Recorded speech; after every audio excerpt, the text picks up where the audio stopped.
नमस्कार साथियों, मैं ब्रजलाल राणा आज एक बार फिर आपका हार्दिक स्वागत करता हूं हमारे यूट्यूब चैनल वैदिक विजडम अनलीज्ड पर। आज मेरी यह आप लोगों के समक्ष तीसरी वीडियो है। मैं पिछले 2 दिनों में 2 वीडियो बनाई हैं। वो वीडियो आपको कैसी लगी, आप मुझे इसके बारे में अपने सुझाव व्यक्त कीजिए। पहली वीडियो का विषय था वेदों की ओर लौटो और दूसरी वीडियो का विषय था ओम, ईश्वर का मुख्य नाम।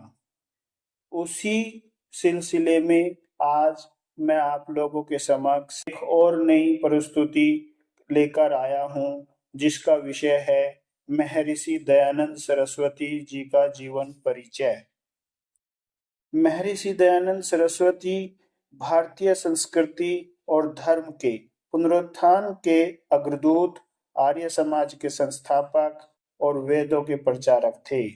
उन्होंने अपने जीवन को सत्य और धर्म के प्रचार प्रसार के लिए समर्पित किया। उनका जीवन न केवल धार्मिक था, बल्कि सामाजिक और राजनीतिक सुधारों के लिए भी एक प्रेरणा था। अब हम बात करते हैं उनके जन्म के समय की और उनके बाल्यकाल की। महर्षि दयानंद सरस्वती जी का जन्म 12 फरवरी 1824 को गुजरात के टंकारा गांव में हुआ था। उनके पिता कृष्णजी त्रिवेदी एक प्रतिष्ठित ब्राह्मण थे और एक शिव भक्त थे। उनका बचपन का नाम मूलशंकर था। वे बचपन से ही बुद्धिमान और जिज्ञासु थे। उनके पिता ने उन्हें वैदिक शिक्षा के साथ साथ पौराणिक कथाओं और संस्कृत का ज्ञान दिया था। मूलशंकर के परिवार में धार्मिक परंपराएं गहराई से जमी हुई थी। छोटी उम्र में ही उन्होंने वेदों और धार्मिक ग्रंथों का अध्ययन शुरू कर दिया, लेकिन एक घटना ने उनके विचारों में बड़ा बदलाव किया। वह घटना थी शिवरात्रि के दिन की। उन्होंने देखा कि मंदिर में शिवलिंग के पास चूहे आराम से विचरण कर रहे हैं। उन्होंने सोचा, यदि भगवान स्वयं की रक्षा नहीं कर सकते तो वे भक्तों की रक्षा कैसे करेंगे। इस विचार ने उनकी धर्म और ईश्वर को समझने की प्रक्रिया को नया मोड़ दिया। जब उनके मन में ये विचार आए तो उन्होंने अपने पिताजी से पूछा, पिताजी, ये ईश्वर, ये शिव जो हैं, चूहे से प्रसाद की रक्षा नहीं कर पा रहे हैं, तो ये हमारी रक्षा कैसे करेंगे, ये जगत की रक्षा कैसे करेंगे। तो उनके पिता ने उनको जवाब दिया कि ये शिव की एकमात्र प्रतिमा है, उनका एक रूप है, ये सच्चे शिव नहीं है। तो इस बात से बच्चे को, बालक को बहुत धक्का लगा और उन्होंने मन ही मन विचार किया कि मैं सच्चे शिव की खोज करूंगा। वे वहां से अपने पिता से आज्ञा लेकर अपने घर आ जाते हैं और अपनी माता को बोलकर वहां खाना खा लेते हैं और व्रत तोड़ देते हैं, जिसको लेकर बाद में जब उनके पिता को पता चलता है कि बालक ने व्रत पूरा नहीं किया और उसको बीच में ही अधूरा छोड़ दिया, तो वे बहुत गुस्सा भी होते हैं। वहां से उनके मन में धीरे धीरे वैराग्य के भाव उत्पन्न होने लगते हैं, क्योंकि कुछ समय बाद उनकी बहन और उनके चाचा जी का देहांत हो जाता है। यह घटना उनको और भी झकझोर देती है सच्चे ईश्वर की खोज करने के लिए, सच्चे शिव की खोज करने के लिए। इस तरीके से उनका धीरे धीरे झुकाव जो है संन्यास की ओर हो जाता है। जब वे 14 वर्ष के थे तब उनकी बहन और चाचा जी की मृत्यु हुई थी। उन्होंने यह समझने की कोशिश की कि मृत्यु क्या है और जीवन का अंतिम सत्य क्या है। इसी जिज्ञासा ने उन्हें सांसारिक जीवन से विरक्त कर दिया। 21 वर्ष की आयु में उन्होंने घर छोड़ दिया और सत्य की खोज में निकल पड़ी। सत्य की खोज में इधर उधर भटकते हुए लास्ट में जाकर वे गुरु विरजानंद जी का सानिध्य उनको प्राप्त होता है। सत्य की खोज में भटकते हुए वे अनेक विद्वानों और गुरुओं से मिले। अंततः मथुरा में उनकी भेंट गुरु विरजानंद दंडी से हुई। विरजानंद जी ने उन्हें वेदों का गहन अध्ययन कराया और भारतीय समाज में व्याप्त अंधविश्वासों को समाप्त करने का दायित्व दिया। गुरु की आज्ञा का पालन करते हुए उन्होंने वेदों का प्रचार करने और समाज सुधार का बीड़ा उठाया। आर्य समाज की स्थापना महर्षि दयानंद ने 1875 में मुंबई में आर्य समाज की स्थापना की। आर्य समाज का उद्देश्य वेदों के माध्यम से भारतीय समाज में सुधार लाना था। उन्होंने समाज में व्याप्त कुरीतियों जैसे मूर्ति पूजा, अंधविश्वास, जातिवाद, बाल विवाह और सती प्रथा का भरसक विरोध किया। आर्य समाज के 10 नियमों के माध्यम से उन्होंने समाज में धर्म और विज्ञान के समन्वय की परिकल्पना की। उनका नारा वेदों की ओर लौटो, बैक टू वेदास, भारतीय समाज के लिए एक क्रांति का सूत्रपात था। उन्होंने वेदों को मानव जाति का सार्वभौमिक धर्म ग्रंथ बताया और इसे समाज में व्याप्त हर समस्या का समाधान माना। सत्यार्थ प्रकाश और उनकी अन्य रचनाएं अब डिस्कस करते हैं। उन्होंने हम लोगों के लिए क्या क्या ग्रंथ दिए। महर्षि दयानंद जी ने अनेक ग्रंथ लिखे जिसमें सत्यार्थ प्रकाश सबसे प्रसिद्ध है। यह पुस्तक भारतीय समाज की कुरीतियों और धर्म के वास्तविक स्वरूप को उजागर करती है। इसमें उन्होंने धर्म, समाज और राजनीति पर अपने विचार प्रस्तुत किए। उनकी अन्य प्रमुख रचनाएं हैं वेद भाष्य।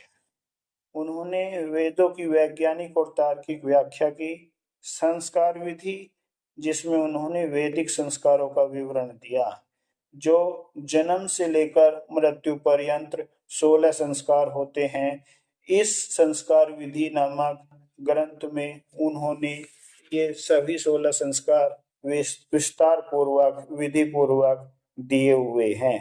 ऋग्वेद आदि भाष्य भूमिका वेदों की व्याख्या का आधारभूत ग्रंथ है, जिसमें ऋग्वेद की इन्होंने पूरी भाष्य किया है। अब इससे आगे बात करते हैं उनका योगदान समाज सुधार और धार्मिक सुधार में क्या रहा। महर्षि दयानंद ने हिंदू धर्म को पुनर्जीवित करने के लिए अनूठे प्रयास किए। वे धर्म को केवल कर्मकांड तक सीमित नहीं मानते थे, बल्कि इसे जीवन के हर पहलू से जोड़ते थे। उन्होंने मूर्ति पूजा का खंडन किया और बताया कि ईश्वर निराकार है। उन्होंने लोगों को सिखाया कि ईश्वर तक पहुंचने के लिए कोई माध्यम आवश्यक नहीं है। समाज सुधार के क्षेत्र में योगदान अत्यंत महत्वपूर्ण है। उन्होंने महिलाओं की शिक्षा को बढ़ावा दिया, विधवा पुनर्विवाह का समर्थन भी किया, बाल विवाह और सती प्रथा का विरोध किया, जातिवाद और छुआछूत को समाप्त करने के लिए कार्य किया, सभी के लिए समानता की वकालत की, शिक्षा का प्रचार। महर्षि दयानंद जी का मानना था कि शिक्षा के माध्यम से ही समाज में बदलाव लाया जा सकता है। उन्होंने गुरुकुल शिक्षा प्रणाली को पुनर्जीवित किया। उनका लक्ष्य था कि प्रत्येक व्यक्ति वेदों का अध्ययन करे और अपने जीवन में सत्य और धर्म को स्थान दे। उन्हें प्रयासों से कई गुरुकुल और आर्य समाज के विद्यालय स्थापित हुए। राजनीतिक योगदान और स्वतंत्रता संग्राम में महर्षि दयानंद सरस्वती जी की भूमिका चर्चा करते हैं। इस पर महर्षि दयानंद जी का योगदान केवल धर्म और समाज तक सीमित नहीं था। उन्होंने भारतीय स्वतंत्रता संग्राम के लिए भी वैचारिक नींव रखी। उनका नारा स्वराज हमारा जन्मसिद्ध अधिकार है बाद में लोकमान्य तिलक जी ने अपनाया। उनके विचारों से प्रेरित होकर अनेक स्वतंत्रता सेनानी जैसे लाला लाजपत राय, स्वामी श्रद्धानंद और बाल गंगाधर तिलक ने ब्रिटिश साम्राज्य के शासन के खिलाफ संघर्ष किया। उन्होंने भारतीयों से स्वदेशी अपनाने और विदेशी वस्त्रों का बहिष्कार करने की अपील की। उन्होंने ब्रिटिश शासन के खिलाफ सामाजिक और राजनीतिक चेतना जागृत की। प्राकृतिक चिकित्सा और स्वास्थ्य के संदर्भ में महर्षि दयानंद सरस्वती जी का योगदान। महर्षि दयानंद जी ने आयुर्वेद और प्राकृतिक चिकित्सा को बढ़ावा दिया। उनका मानना था कि स्वस्थ शरीर में ही स्वस्थ आत्मा का वास होता है। उन्होंने शुद्ध आहार और संयमित जीवन शैली को अपनाने पर जोर दिया। शत्रुता और विष प्रयोग। महर्षि दयानंद जी ने अपने सुधारवादी कार्यों के कारण कई शत्रु बनाए। जोधपुर के राजा जसवंत सिंह ने दरबार में एक घटना के कारण कुछ लोगों ने उनके खिलाफ षड्यंत्र रचा। 1883 में उन्हें विष देकर मारने की कोशिश की गई। विष का प्रभाव धीरे धीरे उनके शरीर को कमजोर करता गया और 30 अक्टूबर 1883 को अजमेर में उनका निधन हो गया। महर्षि दयानंद जी की शिक्षाएं। 1. उनके जीवन से जो हमें शिक्षा मिलती है उन पर विचार करते हैं। पहली शिक्षा, सत्य और अहिंसा। उन्होंने सत्य को सर्वोच्च धर्म बताया। उनका मानना था कि सत्य और अहिंसा ही समाज की नींव है। वैदिक जीवन शैली। उन्होंने सिखाया कि वेदों के सिद्धांतों को अपनाने से मानव जीवन सुखी और समृद्ध हो सकता है। नंबर 3, समानता। उन्होंने सभी जातियों और वर्गों के बीच समानता की वकालत की। नंबर 4, शिक्षा का महत्व। उन्होंने शिक्षा को हर व्यक्ति का अधिकार बताया। महर्षि दयानंद जी की विरासत। अंतिम समय में वे क्या विरासत छोड़कर गए, हम भारतवासियों के लिए इस पर थोड़ा प्रकाश डालते हैं। महर्षि दयानंद सरस्वती जी की शिक्षाएं आज भी प्रासंगिक है। उनके प्रयासों ने भारतीय समाज में अनेक सुधार किए।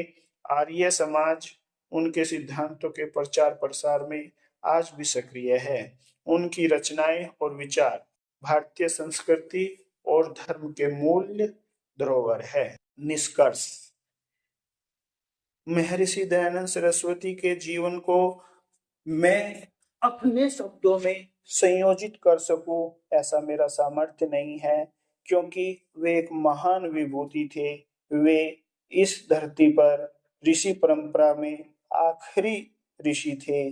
फिर भी निष्कर्ष के रूप में मैं यही कहना चाहूंगा कि महर्षि दयानंद सरस्वती जी का जीवन एक प्रेरणा है। उन्होंने अपने कार्यों और विचारों से भारतीय समाज को नई दिशा दी। उनका योगदान धर्म, समाज, शिक्षा और स्वतंत्रता संग्राम के लिए अद्वितीय है। वेदों की ओर लौटने और सत्य को अपनाने का उनका संदेश आज भी मानव जाति के लिए प्रासंगिक है। उनका जीवन हमें सिखाता है कि सत्य, धर्म और न्याय के मार्ग पर चलते हुए हम न केवल अपना बल्कि समाज और राष्ट्र का कल्याण कर सकते हैं। महर्षि दयानंद जी का नाम इतिहास में सदैव स्वर्ण अक्षरों में अंकित रहेगा। और आपने इस वीडियो को यहाँ तक देखा, सुना, इसके लिए बहुत बहुत धन्यवाद।